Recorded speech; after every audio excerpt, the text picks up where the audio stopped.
Maka orang yang cerdas harus bisa mengambil pelajaran.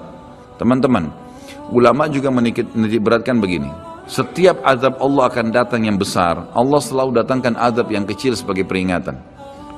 Sebelum seseorang itu rubuh hotelnya, terbongkar aibnya karena dia berzina, akhirnya dibuka orang seluruh dunia bisa melihat, maka pada saat pertama dia mau berzina, Allah subhanahu wa ta'ala tanamkan rasa takut dalam dirinya, khawatir ketahuan. Tangkap tak sinyal itu?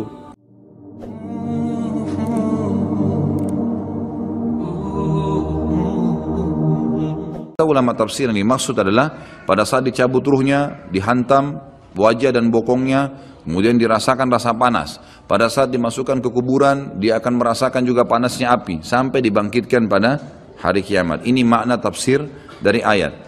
Juga dihubungkan dengan yang lainnya adalah Allah subhanahu wa ta'ala menutup ayat ini sambil berkata, itu karena perbuatan tangan kalian sendiri. Kata ulama tafsir, Allah azza wa jalla dengan kemahamurahannya, walaupun orang kafir, Fir'aun menantang Allah menganggap dirinya Tuhan, masih didakwahi dan sampai detik terakhir sebelum dia ditenggelamkan masih diberikan kesempatan untuk taubat.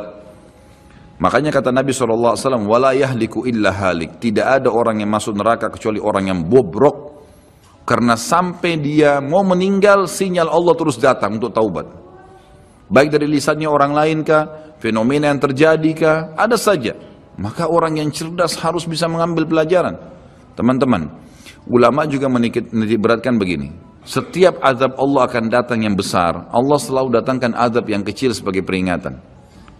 Sebelum seseorang itu rubuh hotelnya, terbongkar aibnya karena dia berzina, akhirnya dibuka orang seluruh dunia bisa melihat, maka pada saat pertama dia mau berzina, Allah subhanahu wa ta'ala tanamkan rasa takut dalam dirinya, khawatir ketahuan.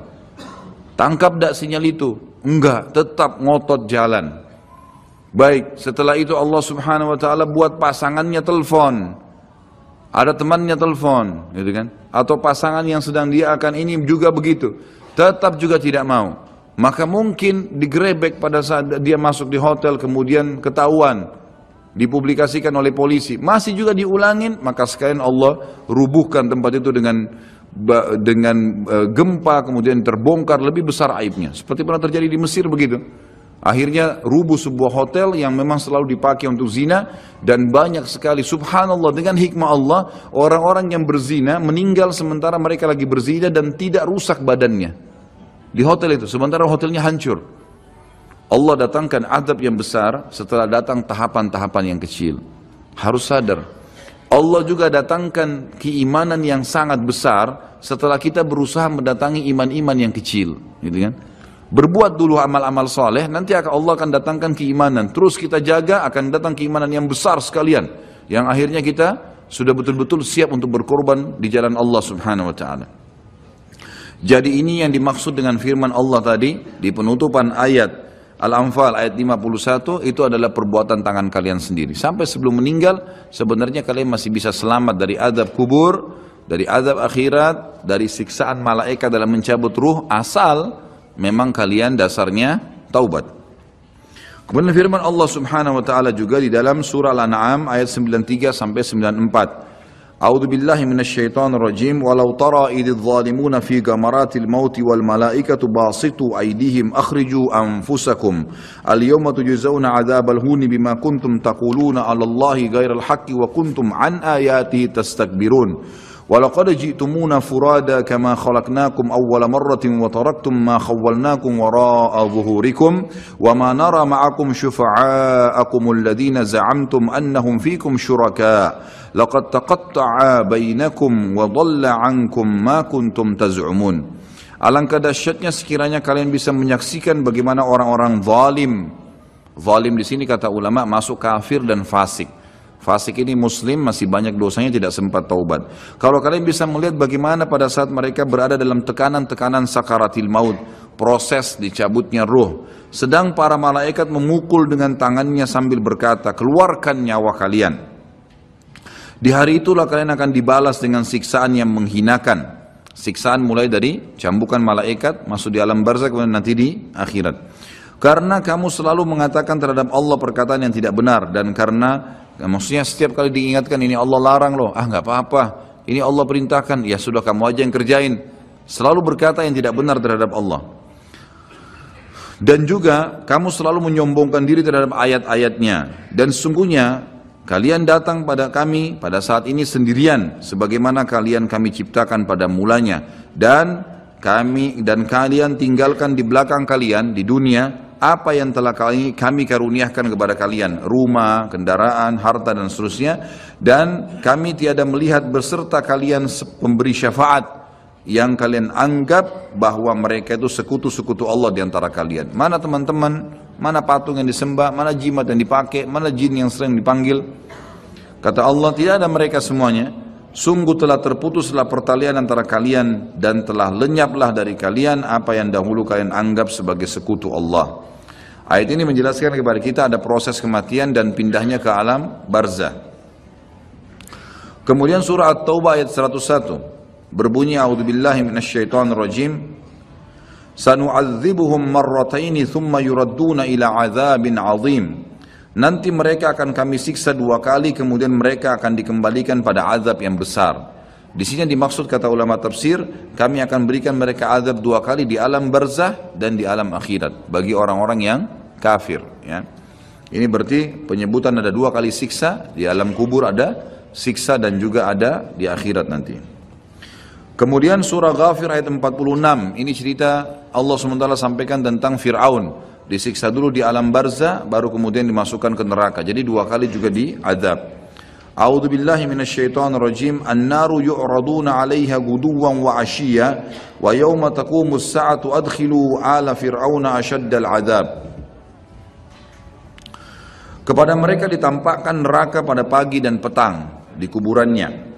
Dan pada hari terjadinya kiamat dikatakan kepada malaikat, masukkanlah keluarga Fir'aun dan kaumnya ke dalam azab yang sangat keras. Kata ulama tafsir, makna ayat ini jelas akan ada azab alam barzah ya, dan juga ada azab akhirat bagi Fir'aun atau orang yang kafir. Bagi orang-orang yang beriman, Allah Subhanahu wa taala akan memudahkan mereka menjawab pertanyaan malaikat di kuburan. Dan itu Allah sebutkan dalam surah Ibrahim ayat 27. Berarti ada proses di alam barzah. Kalau tadi orang-orang kafir dan fasik itu tersiksa, maka ini adalah orang-orang beriman bisa menjawab pertanyaan. Kata Allah Subhanahu wa taala, a'udzubillahi minasyaitonir rajim, yutsabbitullahu alladhina amanu bil qawli tsabit fil hayatid dunya wa fil akhirah wa yudillullahu adh-dhalimin wa yaf'alullahu ma yasha'.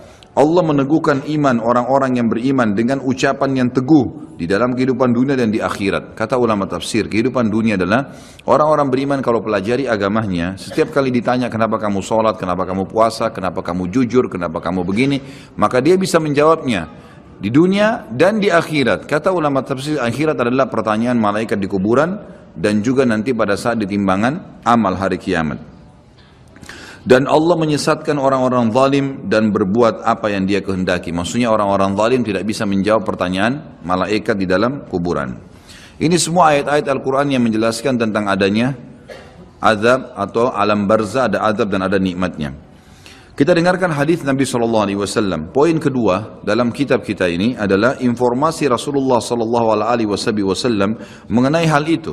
Seperti dalam sabdahnya, innal abda idza wudi'a fi qabrihi wa tawalla anhu ashabu wa innahu la yasma'u qar'ani 'alihim atahu malakani fayaq'idani fayaqulani lahu ma kunta taqulu fi hadzal rajul li Muhammadin sallallahu alaihi wasallam fa ammal mu'minu fayaqul asyhadu annahu abdullahi wa rasuluhu fayuqalu lahu unzur ila maq'adika minan nari qad ab'adaka Allahu bihi maq'adan qad abdalaka Allahu bihi maq'adan minal jannati fayarahuma jami'a. Wa ammal munafiqu awal kafiru fayaqulani lahu ma kunta taqulu fi hadzal rajul fayaqulu la adri kuntu aqulu ma yaqulu an-nas fayuqalu lahu la daraita wa la talait wa yudrabu bi matariq min hadidin darbatan fayasihu sayhatan yasma'uha man yalihi min ghairi thaqalain. Sesungguhnya seorang manusia apabila telah diletakkan di dalam kuburnya dan ditinggalkan oleh para pengantarnya, sesungguhnya ia masih mendengar bunyi gesekan sendal mereka. Lalu ia didatangi oleh dua malaikat, kemudian dua malaikat itu mendudukkannya dan berkata kepadanya, bagaimana menurut keyakinanmu tentang laki-laki itu? Yang dimaksud adalah Nabi Muhammad SAW. Maka seseorang mukmin akan menjawab, aku bersaksi bahwasanya dia adalah hamba dan utusan Allah. Lalu dikatakan kepada mayat tersebut, lihatlah tempat dudukmu dari neraka telah diganti oleh Allah dengan tempat duduk dari surga. Si mayit pun melihat kedua tempat tersebut. Adapun terhadap orang munafik atau orang kafir, maka kedua malaikat akan bertanya kepadanya, bagaimana menurut keyakinanmu tentang laki-laki itu? Maksudnya Nabi Muhammad SAW.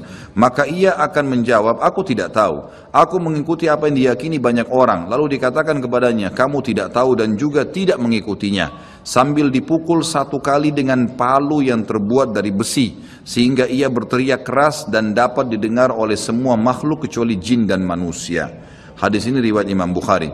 Ditambah dengan riwayat yang lain, sama juga sahih, kata Nabi SAW, lalu malaikat mencambuknya dengan besi. Ini tidak disebutkan dalam buku sini, saya tambahkan, ditambukkan dengan besi yang semua makhluk Allah mendengarkan kecuali jin dan manusia. Dan kalau jin dan manusia mendengar pencambukan tersebut, maka mereka akan meninggal seketika karena kerasnya cambukan itu. Hadis ini menjelaskan kepada kita tentang adanya azab kubur. Selanjutnya hadis Bukhari juga, di mana Nabi SAW bersabda, idza mata ahadukum urida alaihi maq'aduhu bil ghadati wal ashi, in kana min ahli an-nar fa min ahli an-nar fayuqalu lahu hadha maq'aduka hatta yab'atsaka Allahu ila yaumil qiyamah. Apabila salah seorang dari kalian meninggal, maka ditampakkan kepadanya tempat duduknya di waktu pagi dan petang. Jika orang itu termasuk penghuni neraka, maka tempat duduknya dari penghuni neraka. Lalu dikatakan kepadanya, inilah tempat dudukmu sampai Allah membangkitkanmu nanti pada hari kiamat. Jadi sambil disiksa, sambil diperlihatkan pada pagi dan sore hari tempatnya di api neraka. Perlu kita tahu juga, ulama memberikan gambaran setiap manusia, beriman atau kafir, mereka punya tempat di surga dan di neraka. Kita semua ini punya tempat di surga dan di neraka. Dua-duanya kita miliki. Fon diambil dulu.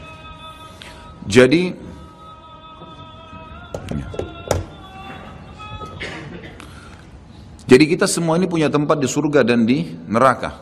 Punya tempat di surga dan di neraka. Kalau seseorang mukmin meninggal dunia, maka tempatnya di surga ditempati oleh dia dan tempat di neraka diberikan kepada orang kafir. Kalau dia meninggal dalam keadaan kafir, atau dia munafik, atau dia musyrik, kekal di api neraka, maka dia akan mendapatkan tempatnya di neraka dan tempat yang di surga diberikan kepada orang-orang yang beriman.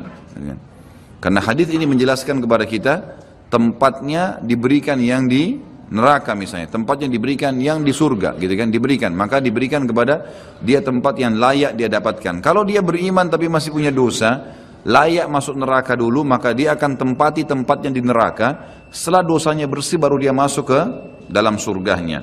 Seperti itu memahami makna daripada hadis tadi. Kemudian juga ada hadis yang lain, tidak disebutkan dalam buku ini, saya sebutkan, kata Nabi SAW, kalau seseorang mukmin meninggal dunia maka akan datang kepadanya 3 sosok malaikat. 2 malaikat rahmat kiri kanan membawa kain kafan dari surga, dan 1 malaikat maut di ubun-ubun kepalanya mengatakan kepadanya, hai jiwa yang baik, kembalilah kepada rahmat dan pengampunan Tuhanmu. Maka ruhnya keluar lebih mudah daripada air dari mulut kendi. Kemudian ditangkap oleh malaikat rahmat dan dibungkus dengan kain kafan dari surga, lalu dibawa ke langit. Begitu menembus 7 lapis langit, setiap malaikat di langit berkata kepada malaikat rahmat, siapa ini? Sungguh mulia ruh ini. Kata Nabi SAW, karena ruhnya mengeluarkan wangi yang lebih wangi daripada bau kasturi. Dan insya Allah mudah-mudahan kita termasuk di sini.